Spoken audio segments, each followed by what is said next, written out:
Can you hear me now? I sure can. Good. Okay, good. Let's go banners.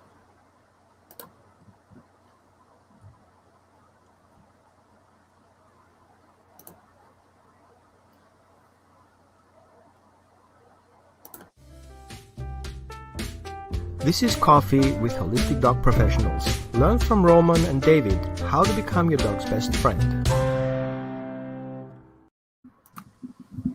Hello, David. Hello, how are you, sir?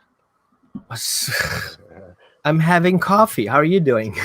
Did you order your coffee? Likewise, my friend. Yeah, so excited. Starbucks was closed. I was bummed. I had to go to Circle K, which is obviously not the best.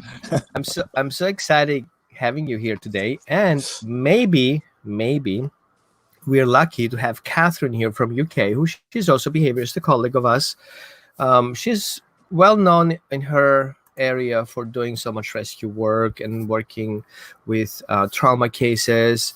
She's kind of like really good. So she's working meanwhile. So she had some emergency things coming on with those COVID delivery stuff. And so she's helping out a colleague that had a severe accident last time. So I'm hoping she comes in at some point. Yeah. So meanwhile, we're holding space for her, right? So how's your day going so far? Very well. Very well. Things are starting to pick back up. We're starting to get busy again, which is nice. It was a little scary there for a while. I see. I'm doing well too. Like this online thing, online training works. I remember back in time, people were laughing at me like, online training doesn't work. How can it work? Like, you have to be hands-on, holding people's dogs and holding people's hand and showing them with a leash. And I was like, okay, sure. Right. And now everybody's playing smart about it. Anyway, I was thinking, and many people ask me about, hey, what do we do now? My dog gets stressed, my behavior is changing, and all these things are happening. And so I see that people are having trouble shooting their dog's behaviors. So today's subject is troubleshoot dogs' behaviors during the pandemic. So, and I was thinking while you guys are watching, maybe you just posting your comments and tell us, what are you guys struggling with during that period? And we're going to answer, hope, all the questions, especially the questions that are coming live.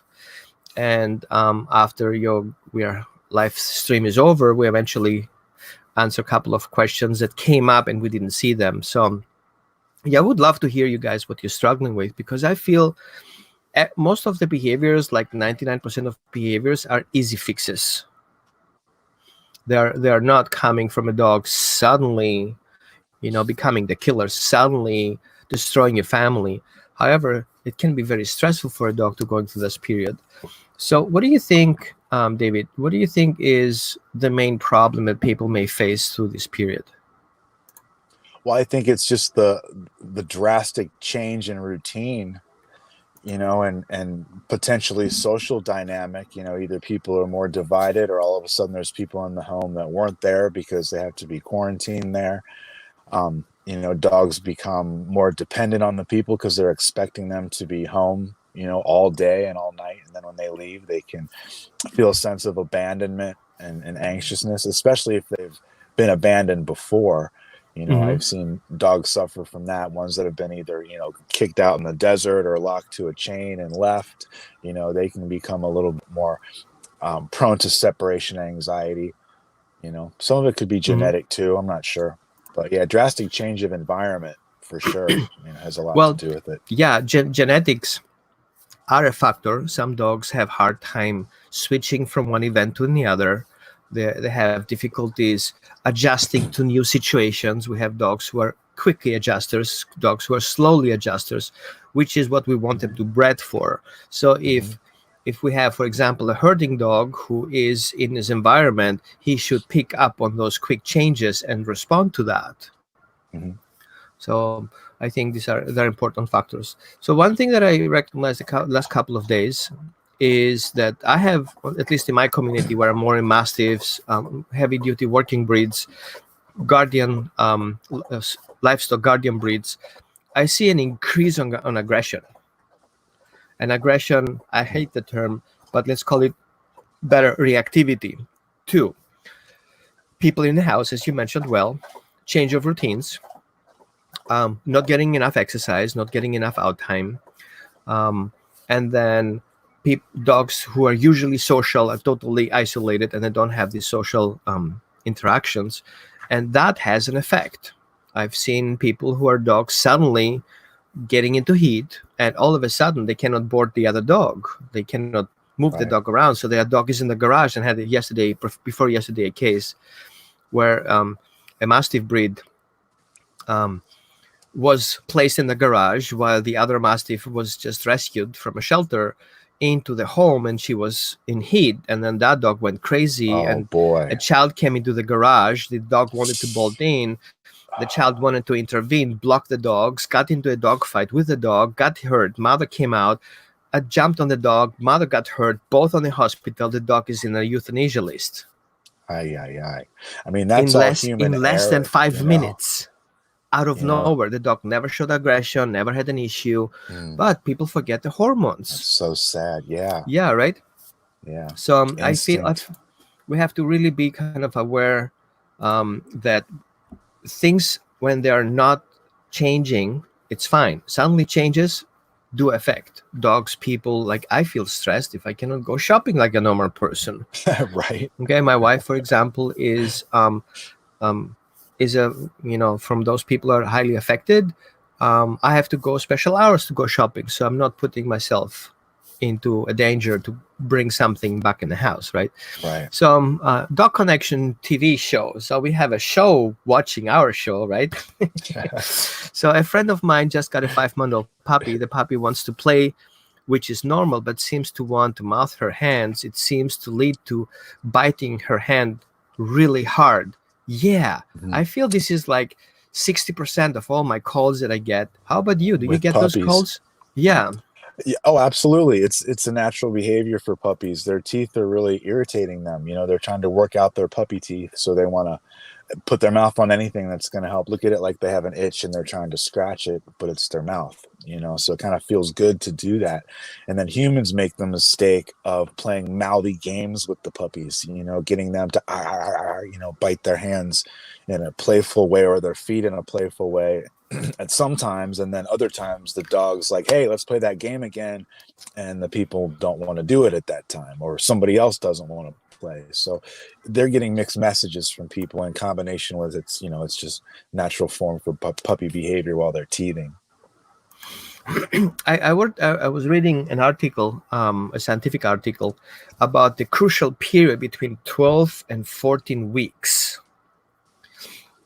I'm just shooting it out there. Yeah. I knew about it, I forgot about it, and I was like, oh man, I totally forgot about it. So between 12 and 14 weeks, science collected information from multiple herding dogs and breeders, and said, what do you do to this period of time where your dog starts attacking the sheep, where certain breed traits come to surface?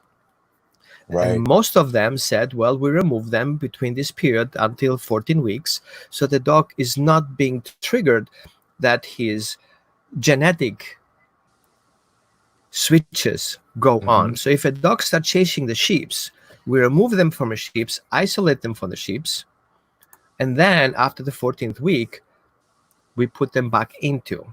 So in that period of time where the dog goes into this drive, he is not exposed to chase his litter mates / sheeps. So that is being eliminated. And I was like, interesting. Man, that makes totally sense. And I know, because I grew up in Greece and I grew up with people.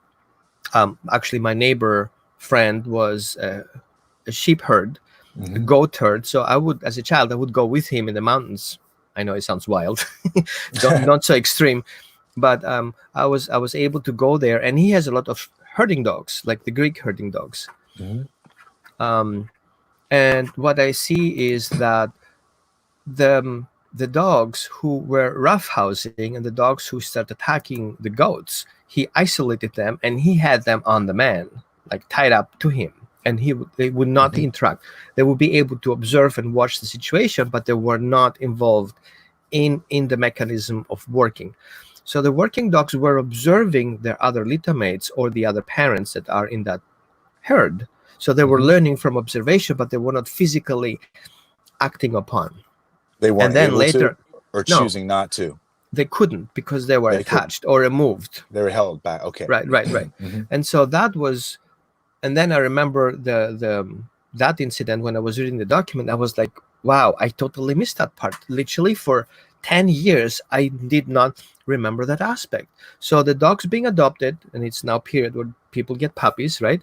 Adopted in Mhm. the house, 8 weeks old. Then that thing starts, and people are fighting with biting and mouthing, and they start reacting with it and basically reinforcing it Oh, by, absolutely. because Yeah. puppy bites, you bite back, you poke, you push, you maneuver around, and the dog is like, yeah, I like that game. Let's play. It's on.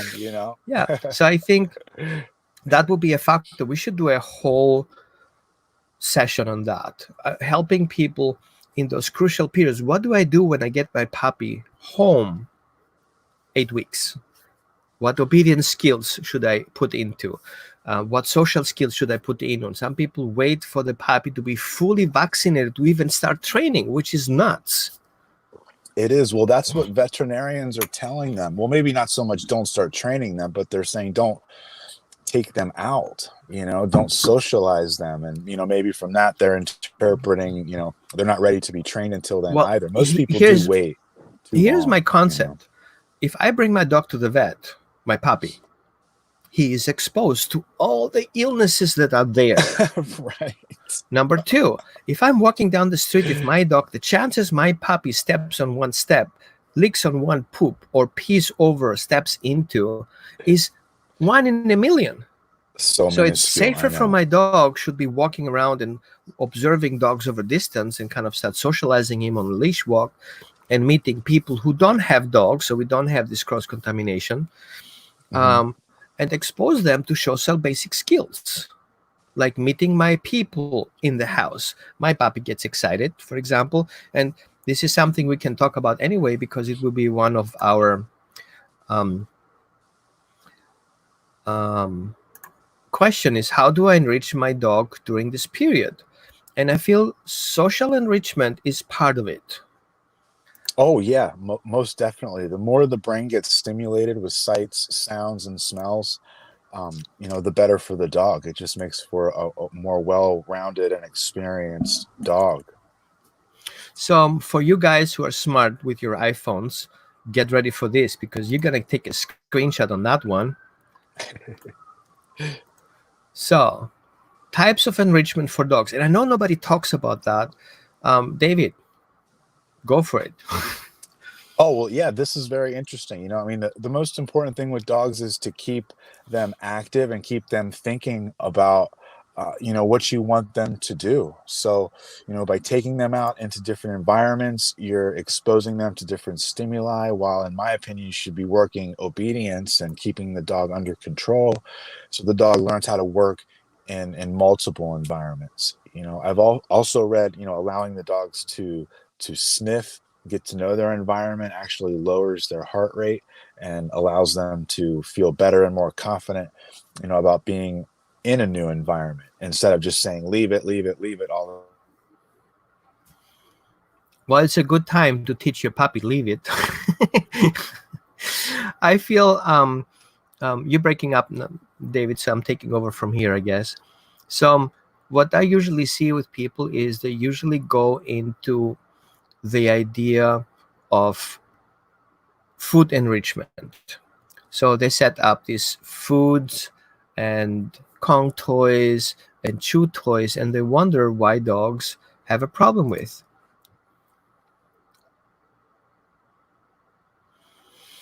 The other thing that I see is the cognitive and mental enrichment. So we need to understand that dogs are going through an emotional state, and we need to kind of stimulate also the cognitive, mental stimulation, training sessions, teaching the dog troubleshooting skills.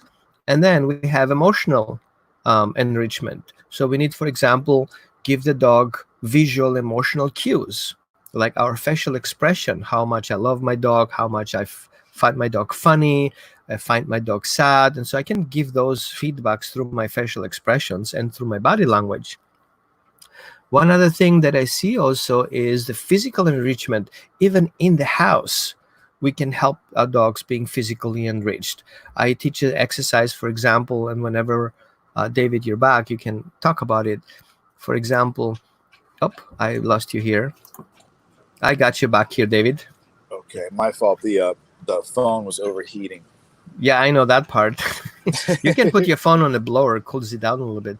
So I was saying about the cognitive emotional enrichment. I was just talking about physical enrichment that I teach my dogs in, because I live in the RV. Sometimes I have to do enrichments in the RV because it's raining outside and I don't have a backyard. I teach them kind of games like the King of the Hill. So I'd have the dogs jumping on the bed, off the bed, on the bed, off the bed, on the couch, off the couch, down the stairs, up the stairs. So we have these exercises going on. We can have teaching the dogs, for example, shaking the paw, doing some physical rollovers and shaking paws and standing on the back legs. We also can have the dogs in the physical enrichment, including dogs in the refuge state, for example, elevation, putting visual barriers in it so the dogs have different body movements. I know dogs who love to do balancing acts, so you can put something together, let the dog step on a ball or on a plank. But also, we have also physical enrichment would be temperature, changing your temperature in the house from colder to warmer, aerate your house throughout the day, and make that a physical change too. So then we have sensory enrichment, manipulating items like digging, pulling around, playing with the ball. Those funny rolling food dispensers would be great. Then we have olfactory games. I usually use toilet paper rolls to put them in there because you cannot buy toys right now. You cannot go in a pet shop. You can order them online and then they come like 5 weeks later. So I use toilet paper roll, kitchen rolls. I use socks to have dogs dig around. I use those old clothes that I have that are basically for dump, but I'm collecting them right now and make kind of tag toys so they can chew on it, bite on it, roll them around. And then I have also auditory sensory. For example, I put some music. I have a radio here, a radio station. I can put music on. I have a sound machine. I can make sound machine. Oh man, I sound like in the 80s. Dog TV. Yeah, right. Cool. Dog TV, actually. Yeah, absolutely. You're right. I love that. Then you have visual enrichment. You can change your furniture in the house. However, some dogs who feel very stressed about changing furniture, I would not suggest that. But you can change a cover on your bed. You can change, your clothes when you're wearing in the house. Let your dog have a visual change in his mind. Changing the dog the way he sees things. You can put a desk or a bed near the window so your dog can look outside. If a dog is being reactive from the window, maybe you want to change that. Flirt ball would be great where the dog goes into chasing. So you can use one of your old brooms that you don't need anymore, tie up a rope and then hang a toy on it and start doing kind of dog fly fishing, right? Oh yeah, we use those very often. Yeah, you're doing it a lot. You're going to tell me about that. And then we have food enrichment. And people think on food enrichment only on Kong toys, but preparation is a food enrichment.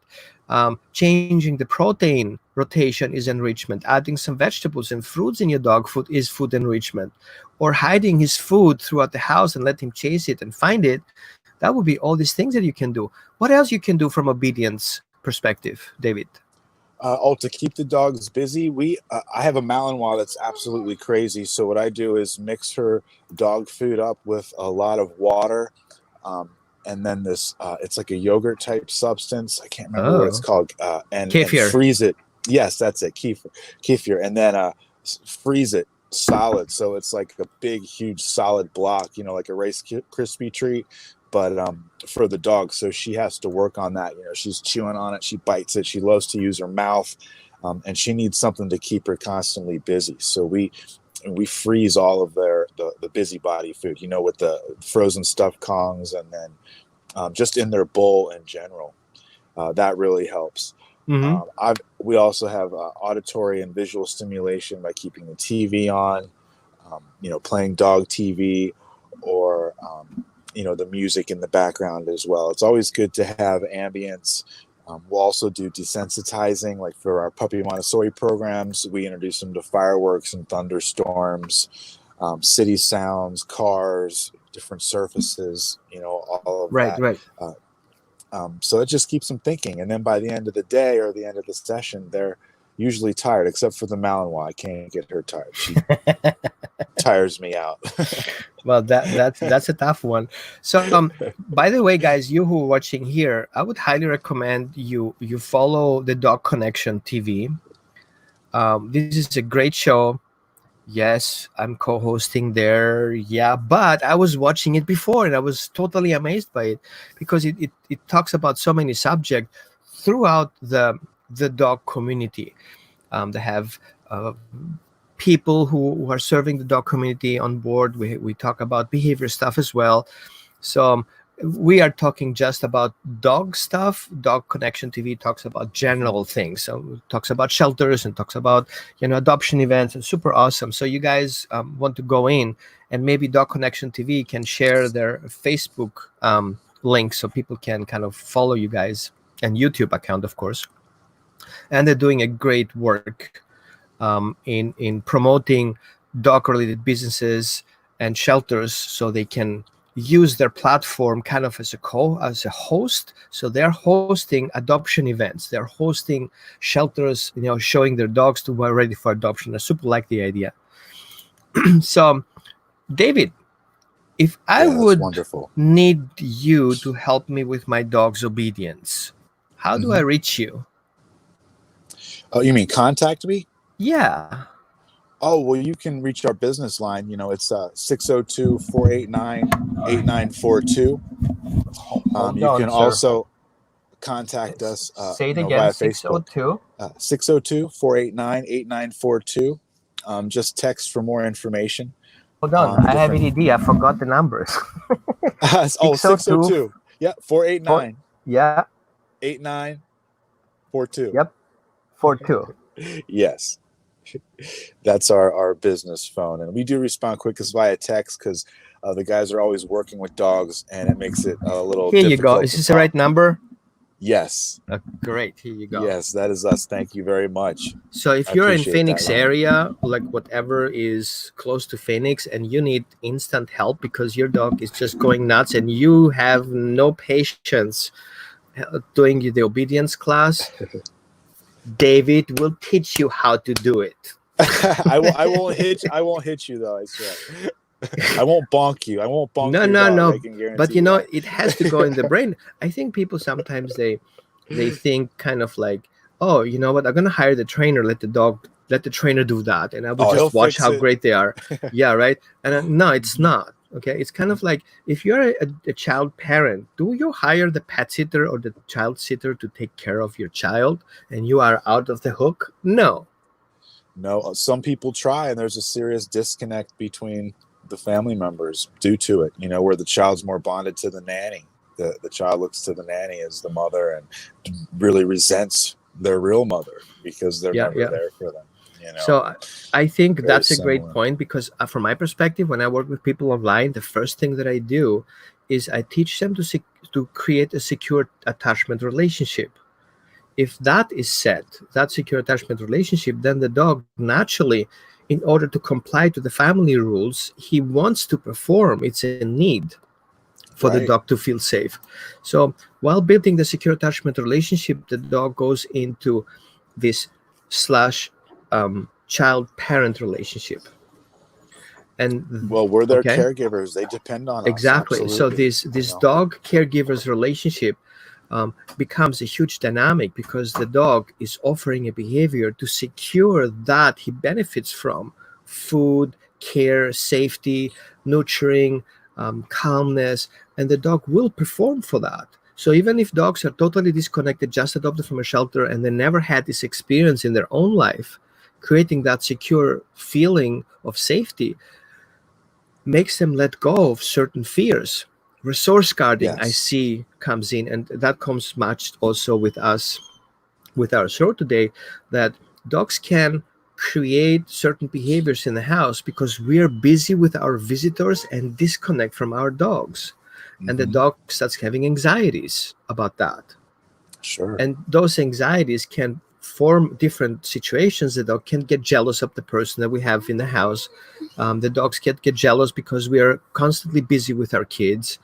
um, and then the dog gets jealous that we are sitting in the house, are busy with our computer, and we're not paying attention to the dog. Our routine has changed, so usually we come home and then we spend 5 minutes with our dog 100%, but now we don't because we're Right. constantly in the house, so the routines and rituals have changed.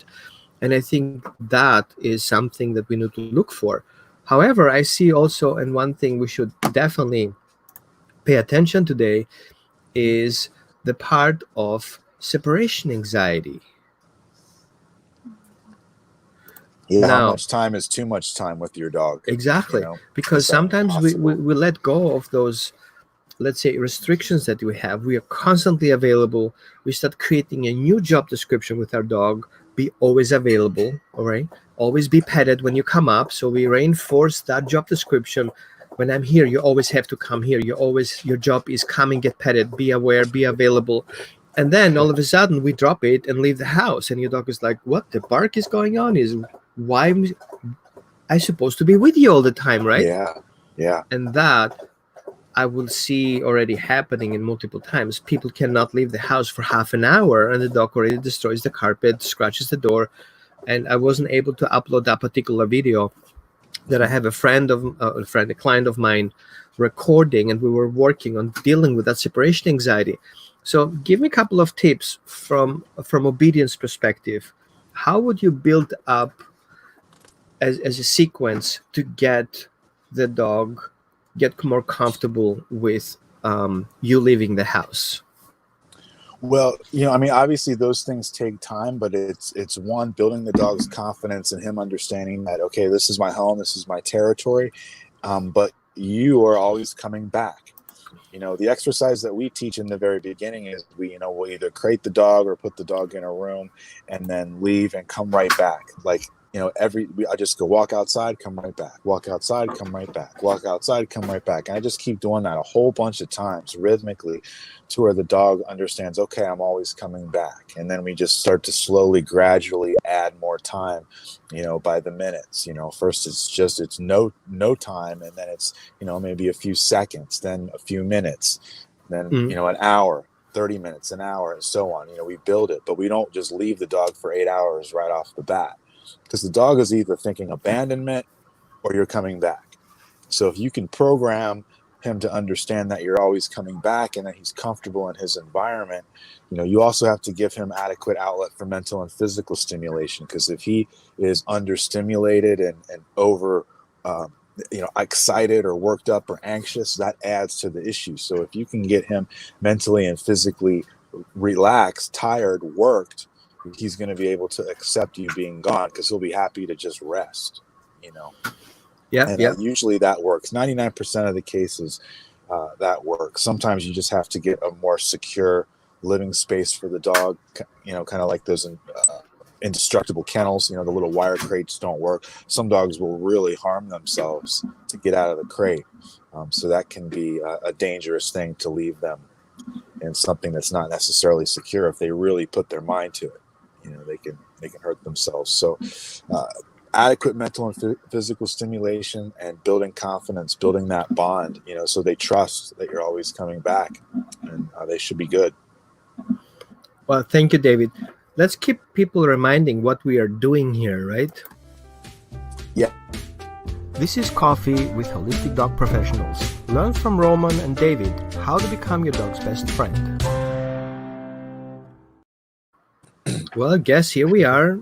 David and Roman are talking about different things that we can help our dogs and help our people become the dog's best trainer or parent. So I feel Mm-hmm. one thing we should consider, and answering Laura's question about can dog has PTSD, I guess should Oh, be the last absolutely. S. Most Yeah, definitely. absolutely. And one thing that I recognize is that without us knowing it, we can cause the dog separation anxiety be part of that post-traumatic stress. That trauma, yeah. Okay, and I feel when we see that from a psychological perspective, and by far I'm not a psychologist, but we have to understand what the dog is going through. The dog suddenly is not in control, is not in control of you leaving. Before, he was in control whenever he gets petted, whenever he gets your attention, and suddenly you just leave. Now, a dog, for example, I wrote a study a couple of years back where there is the idea of there are two types of dogs, genetics, lines. The one is the one that is connected to the handler, to the person. They are attracted to be with the person. And the other breed line is the one who easily disconnects from the person. The environment's more important. Yeah. Exactly. A hunting dog is the one who is environmental attracted, and he comes back, which is the part that we have to add to the equation. Come back after you're done with your environment, come back to the handler. Yes. And then we have the other dogs who are personal dogs, guardian dogs, protection dogs, who come in from the handler's perspective, and you have a hard time getting rid of them. Right? And so a personal guarding dog or a personal protection dog, his job is to protect his family, while the other dog's supposed to handle the environment and then come back. So there is a different state. So I feel dogs who have separation anxiety, and they're coming from that breed line or from that direction of species line. They have more problems with separation anxiety, while the other dogs are just used for us not being there. So they're just fine. They just deal with the environment, digging, scratching, doing all this stuff, I feel we should come from a perspective, if a dog shows separation anxiety from a behavior's perspective, teach the dog that he is in control of your leaving. We want to come from a place of empathy. We want the dog to know that we understand his concern, but his concerns are not justified because we're going just to get some food, for example. Right. We're not leaving him behind. So the dog, in his genes, he understands that mother has to leave and he comes back. He naturally goes into a freeze response. So that freeze response in the genetics is a survival response. Don't move until somebody comes back. Now, some dogs won't eat for days. Exactly. Now we have the other genetics that says you have to move if somebody's not there. The hunting dog, for example, right? So, but the PTSD comes in if the dog cannot move, the dog cannot change, the dog doesn't have access to. So one reason I see dogs get in a weird separation anxiety PTSD is when people put the dog in the crate, close the door, and leave. Right away. The dog cannot move. He's trapped. So we start creating trapped trauma, like stuck trauma. A negative association to the crate. Right? Then they don't have access to water. Because if we didn't talk about that, I have water in my dog's bowl all the time. Then they don't have access to food. Plus, they don't have access to eliminate themselves. So here's what's going to happen. The dog gets in a crate. He doesn't have water. He gets stressed. He needs water to cool himself down. He doesn't have water. He gets stressed. He gets so stressed, he starts eliminating himself. He cannot eliminate himself because he doesn't do it in the crate. He gets more stressed, and all of a sudden, we have a panic attack. Yeah. And then the dog needs to get out, and he will chew himself through the crate. Boom. Some will. Okay? So all of a sudden, out of nowhere, it escalated to a trauma. Some other things that can happen is, people are aware, says, we're going to leave, and I will have my pet sitter coming in. Okay, I see that. I've been done it before. I was a pet sitter also and took care of other people's dog. Now, the person has a different routine than a pet sitter. The pet sitter can come between 12 and 1 because he has to go through all the dogs, right, at that particular time because it's 4 hours after the person left. But he cannot spend time playing with the dog for 30 minutes. He has only 20 minutes time. His schedule is 30 minutes. So he goes in, takes the dogs out, potty, and then he has to get the dog back in. So 10 minutes are going away in and out, and 20 minutes are social interaction. Where the dog gets excited, he will not pee and poop. What will the pet sitter do? stay there. He can't. He has to move on. So Yeah. open door, dog in, close the crate, gone. Yeah, I wouldn't work like that. I would have to stay until the I dog agree. goes. I agree. I would call a backup. Hey, dude, I have a problem here with the dog. Can you take over? Or I Yeah. let the parent know. But some people don't. The majority with these unprofessionals, and this is where the problem comes in. Those unprofessional people who do the job, right? Yeah. So we want to have a backup plan. I highly recommend put a camera on, watch the dog, be able to watch the dog. You can talk through the dog. So when I build up dogs who have already separation anxiety and we have already a PTSD response coming in, I have the dog show me when he feels discomfort. So I look at the dog's responses and I would basically coming back to you, David, where you said, we have to teach obedience. I would teach him. And if I cannot, I would definitely call David. I says, David, help me teach my dog sit and stay on his bed or just stay on his bed, right? And then I teach That him. and Go ahead. crate just real quick with the crate, it's also crate sensitization. You got to teach the dog to be comfortable in the crate first before you just put him in there and just leave. Exactly. Yeah. You I think that's a whole day of talking about that. Yeah. That. Yeah. So Absolutely. I say to people, teach your dog a bed command, go to your bed and stay there. If the dog goes down and lays down, the dog should know why he's sitting there. So we want to change his mindset emotionally, what it is about. Yes. The dog should He's not in look trouble. for you leaving and leaving him behind. We want him to look forward for you returning. We want to switch that mindset, what the dog is looking for. So sit and stay. Okay, come to get food. Sit and stay. Come and get food. Sit and stay. Come and get food. Sit and stay. I'm going to the door, open the door, close the door, and I then call you to come in and get your food. Go to your bed. Now we cut off that stay because we want the dog to move at some point.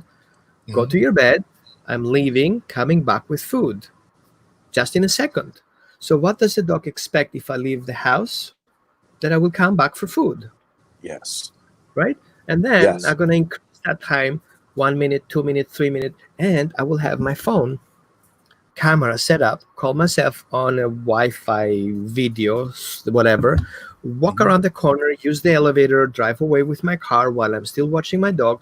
And as soon as I see my dog getting scared, I'm back in there. Hey, what's up, buddy? Did you get scared? I was just around the corner bringing you food. And your dog is like, man, I was thinking that you're gone forever. No, why would you think that?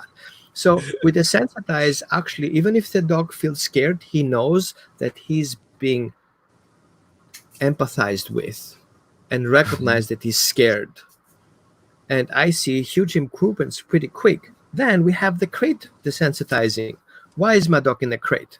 And I know, and I had a conversation a couple of days ago where a person basically put his dog in his crate because the dog did something outside. She dragged the dog, put him in a crate, closed the door, and since then the dog became aggressive. He felt not justified with that action because he felt his job was done correctly, and now he ends up in a crate being punished for it because that's the perception of the dog. Now, how would you go about that? Can you Well, give I would change your energy on how you crate the dog. You don't want to put the dog in a crate with any type of emotion, but upbeat, happy game time. Even if they did something incorrect, you're just trying to manage the environment or manage the dynamic at that time. So you don't have to add emotion to it. You can just break up the squabble or whatever's going on. Come on, let's go to your crate. And just manage the situation without projecting any negative energy. Then they're going to be happy to go in there, especially if they've had already prior, crate training, which is paramount for dogs. So that way they're happy to go in there. They know, hey, if I'm not sure what to do, I know I can go in my crate and everything's all good. It's like their little happy place, their den kind of thing. So with that case, for example, that I was dealing before yesterday, we had to do a functional behavior assessment, and I wanted to understand why is the dog suddenly aggressive. He was just fine with the crate, but one day he starts being aggressive towards the handler, putting him in the crate. If she would open the door, the dog was fine, but in the crate, the dog was just a monster. I was like, whoa, really bad reactivity. Yeah. So we looked at the timeline, what happened. So we went day by day, week by week, all the way back to the first event that happened. So we found out that it was that incident where the dog did something outdoors, and he had to go back in the crate, and the door was closed. Mm-hmm. But why would the dog take such a weird thing about it? Since then, he always had this issue. So we went further back and said, how did you start your dog crate training? Well, he went back in always at nighttime. And I said, tell me a little bit that ritual. What is about? Like, let's say I'm watching you. What do I see doing? Well, it says I'm going inside, put my dog in a crate, give him a cookie, close the gate, and then put down the covers. Oh, so that was night time. Yes, Right. and your dog was always fine about it. She says, yes, good. And now that incident that happened in the past, your dog went in the crate, closed the door. It wasn't night time. No No, it treat, no wasn't. cover. No treat, no cover. So the dog says, wait a minute. I'm here without my idea. I don't like that. It's mean because I'm doing a job out there. Now I'm confined. I perceive that that's not justified, which is a punishment for me. The person came back. The person associated now we get punished because I'm in the crate. Now the punishment, PTSD kicks in. I feel guilty. Therefore, my owner is an abuser. It's the dog's mindset. It's not really the person's reality. And then the dog sees you as the wrong person who put him in jail for no reason, and he wants to get out. And Was then was he in a high state of arousal at that time? Was he really worked up when they were putting yeah, him in? yeah. He was totally in survival mode, and he was not conscious who is approaching the crate. Mhm. Basically, he shut down. So I said, hold on, let's go back to the original beginning, because now she cannot put the dog even for normal place. Like, hey, honey, go back to your crate, lay down and close the door. No. He will still show aggression. And I said, let's go back in time and let's recreate the same scenario where it was night time. Dog in a crate, cookie, cover up. Voila, problem solved. So we brought the dog in the original state of mind as he has experienced before the trauma occurred. Now you can start desensitizing it. Yeah, I mean the owner was changing how they did it, and they were getting a different response. And if they were adding aggression to it, if that dog was going crazy and they were frustrated and they put him in there aggressively, that could add to the just the body language can make such a huge difference. Why are you barking at me? It's already a predatory behavior. The dog will respond as a prey in return, so he's going into fear response. Most definitely. Yeah. They're highly in tune to our emotion. If I come in there and I get real mean, then the dog's going to get mean. If I come in there and get all sweet and loving, then the dog's going to get all sweet and loving. They're vibing. But we have also the emotional conditioning where the dog already starts predicting what's going to happen if the door opens. Oh yeah, which is a barrier. Like, oh, they're coming again. Like, how you feel like if your neighbor starts his car in the morning and you're like, oh man, he's going in his car again. The big motorcycle. It's already emotional condition. So we see the person and we already predict what's going to happen. We need to change the dog prediction. The same goes with separation anxiety. The dog predicts that if you leave the house, you will be gone forever. Because dogs doesn't have a real time sense, because they have this different way of thinking. There's a short-time memory, there's a medium-time memory, and a long-time memory. The long-term memory, I would say, lasts about 20 minutes. After 20 minutes, the dog has no clue what happened because it wasn't more important. It wasn't saved. Interesting. Okay. Yeah. Why would the dog remember a cat passing by a couple of weeks ago? Too much data.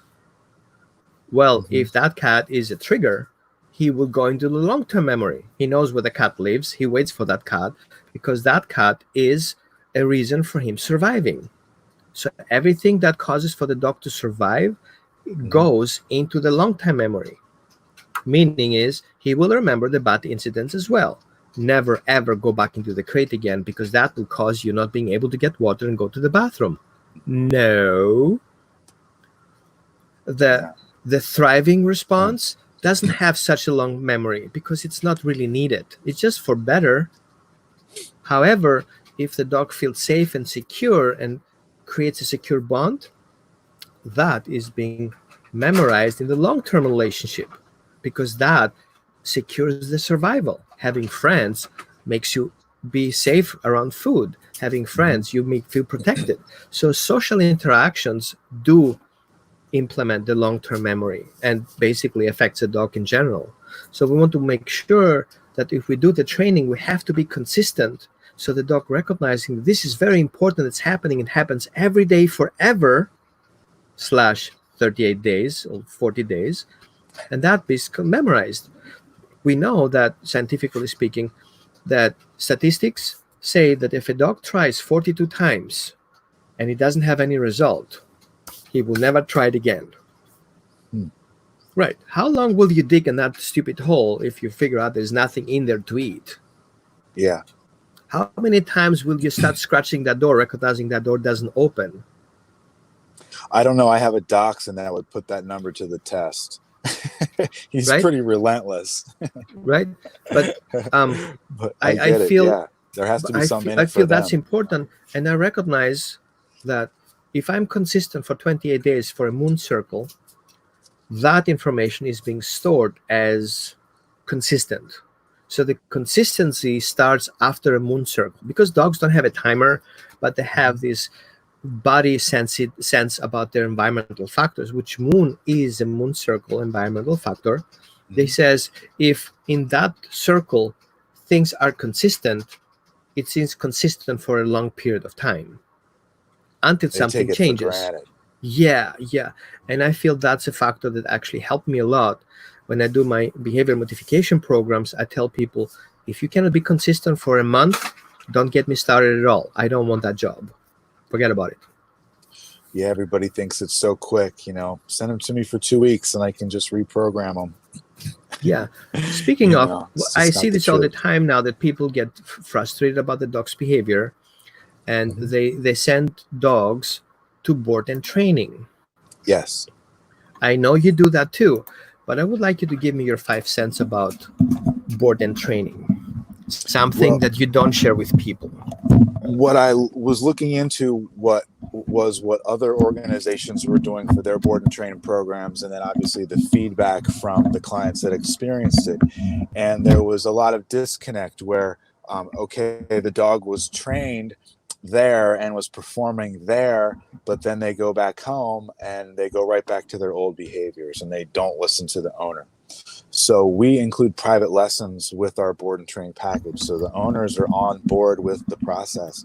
And if they want to be a part of the daily training, we set up times that we can meet and work with them together throughout the week, because it's important to train the owners on how to change their behavior and communicate with the dogs Mhm. to get this success to stick. Because it's A and B. It's what we do causes the dog's response and then the consequence. And if we're not consistent, then the behaviors aren't going to be consistent. And if we're if the consequences are, one time they're getting rewarded for jumping, and then the next day they're getting in trouble for jumping, the dog's confused. So it's getting the owners on board is the most important part of the board and training process. The dogs are the easy part, and that's where we get the most of our success, by Mhm. implementing that factor. I've seen, I witnessed, and I got involved directly with dogs who went into board and training and were severely abused, and then came home just a mess. I saw videos where Not by us. no, of course not, of course not. And I'm making stating clear, if I would need to board Yeah, my yeah. dog, I would go to David. I was like, David, here, take it. I'll be back in a month. Um, I feel because our industry is not regulated, which is a problem, Right. because being a dog trainer is not regulated. You just print some cards, call yourself a dog trainer, behaviorist, psychologist, guru, breed Dog specialist, psychologist. psychologist. Yeah, well, okay. Um, and then that's who you are. Yeah. And people, and then you have a couple of friends post some reviews on your Facebook page, delete the bad ones, only keep the good ones. Um, take some videos before and after, don't show in between, and people like, holy bark, that dog is not Magic. recognizable. Magic, right? And they're like, yeah, man, this is the man. And then they come like, guaranteed results. Whoa, Oh, I don't guaranteed guarantee. results. And I say, honey, Can you guarantee your husband 3 years from now will be exactly the husband you met at that coffee shop? No. How can you guarantee a species you don't even speak the same language that he will behave no matter what you do, Especially 100% the if you're same? not there, Exactly. like, can you guarantee my dog won't bite when he's somewhere else that I have no control Well, over, here's what I say. Yes, you get guaranteed. If I scare so much the dog and have the dog shut down that he does nothing else than breathing, I guarantee you the dog only will breathe. Is that the dog you want? Like No. emotionally dead dog? No. So what I also recognize is that for it, I did back in time board and training. The dog needs a couple Oh, of days to settle in this new environment, yes. and then he has a certain period of time to connect with a handler, trainer, behaviorist, Hmm. and then he has to go into that new routine, and then he has to remember that, and then he has to go back home and remember what happened there, and then who's going to follow up? You do it great because you get people involved as well. Awesome. We even go And back, we can go to the home, exactly, and follow wherever there the too, issues are. Hmm. right? I know people, they just drop the dog off, expect the dog to come in perfect. Works perfect the first 3 4 days, and then decline. Hmm. And the trainer says, no problem, use that tool, keeps your dog happy. Okay. Yeah. So without that tool, nothing works. So why did I send my Right. dog to the boarding and training if you need that tool to maintain that situation? Right? Well, That's they're another not teaching how to communicate with the dog. You exactly. know, it's just That's all exactly my about point. blasting them for what they're not doing instead of reprogramming them by running them through, okay, this is the new game. These are all the new behaviors that you are to offer throughout the day. And then it's teaching the owners, okay, every interaction is training with these guys. You guys need to Right? have a treat bag handy, because that's more important, than having some aversive device. Mhm. Once the dog is in work mode instead of avoiding punishment mode, they're going to be more happy to offer what you want them to do. Exactly. And then it just becomes a new routine.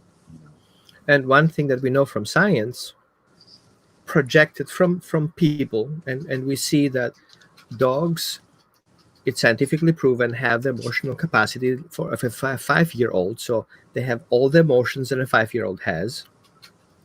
Dogs have Mm-hmm. family system, so they have this family system hierarchy. Dogs have friends, dogs have family, dogs have emotional state like a child. They're so similar to our children, so we can actually start connecting the dots. So Mm-hmm. if I say my child character, or characteristic behaviors are affected by 48% genetic factors and 42% and 58% environmental factors, that means that 100% of the environmental factors are my home. So if my dog is 100% affected by 100% of those home environmental factors, and then I Mm-hmm. move him to the board and training, they are 100% different environmental factors. How would the dog be able to associate those factors, this behavior, these factors, the same behavior? We need to Well, they create a bridge. yes, we try to simulate those issues as best we can in a more neutral environment so the dog can practice in a place that without the territorial issue, Right. and then we take those same exercises and we practice them in the home, Hmm. whether it's recall from running out the door. I had a dog that ran away, got in big trouble. Dad scolded him, and now he's scared. He was scared to come to the person again because Yeah, he was right. he didn't know. So I had to reprogram the recall. And just the other day, he ran out the door, and Dad called him, and he turned around and came back. Bang. And he was a little worried, but he came back wiggle butt, like he knew he was gonna get a reward no matter what. And Yeah. that's the most important thing, is what they're thinking about when they hear come. Otherwise, everything else is irrelevant if they won't come to you. And that's the most important behavior, I think. People forget that doing something wrong can cause trauma. They feel, if I say the word trauma, they're like, I didn't punish my dog. And I said, you don't know that. it's the dog who feels the punishment. It's the dog who feels invaded. It's the dog who feels not Hmm. listened. It's the dog who feels kind of threatened. You may have good intentions, but your body language and the way you deliver the treat may be invasive to your dog. How many times Yeah. do you want to give your dog a treat and your dog backs away? Whoa, is this positive reinforcement? Yes, you give a treat, but your dog is Hmm. scared to get the treat, which is Lynching. not positive reinforcement. The idea is right, Right. the way you deliver is wrong. Coming in too fast. Or I had a Yeah, lady who was punishing her little poodle by tying those little things in their hair, you know, at the grooming facility. And you could see the dog wincing and pulling away because, you know, it's like pulling hair and tying it tight. yeah. And then I the have. dog is If I running put my from, hand on, you know, why doesn't she come to me? Well, every time you call her, you take her to the groomer. So she's associating that with that pain and that discomfort, you know, yeah, yeah, yeah. and she was missing the mark there. But that's why we're here, to help everybody with their dogs, you know. Thank you so much, David. So, just a heads up, if you need David to take care of your dog, if you're in the Phoenix area, because you need super boosters for something, you really don't have time right now because you go back to business and you want things kind of to speed up a little bit, call David. Let him help Thank you. you, sir. If you We guys would love need to help. if you guys need help, doing stuff online or over distance because you don't have a trainer handy and your trainer cannot even come to the house, you can welcome to message us and we're going to walk you through the process step by step, making sure you are your dog's best trainer. So thank you so much, David, and thank you for all these people looking us today. It was kind of like a full hour, but we talk a lot of informative stuff. um, what are we going to talk next time? Oh, it's your show, my friend. That's up to you. What I are know you I talking gave you. about? It's David and Roman shows. So Oh no, my you've got the higher education. I actually look to Roman to, you know, keep me in check and consult with him about some things I'm not sure about. So, you know, if you're looking for someone with the higher education to learn about dogs from, Roman is definitely your man. so appreciate your feedback. I feel equal with my colleagues. I don't, everybody has his personal experience. Everybody has his like Wunderwaffe, when working with dogs. I like to share that with people because I appreciate I that. suck in obedience. I'm not consistent. Okay, I'm good in troubleshooting situations, try to kind of find behavior patterns and see the Sure. overall picture and the trauma behind the behavior and the functional behavior around that. But if you told me to be obedient, I am not. No Well, way.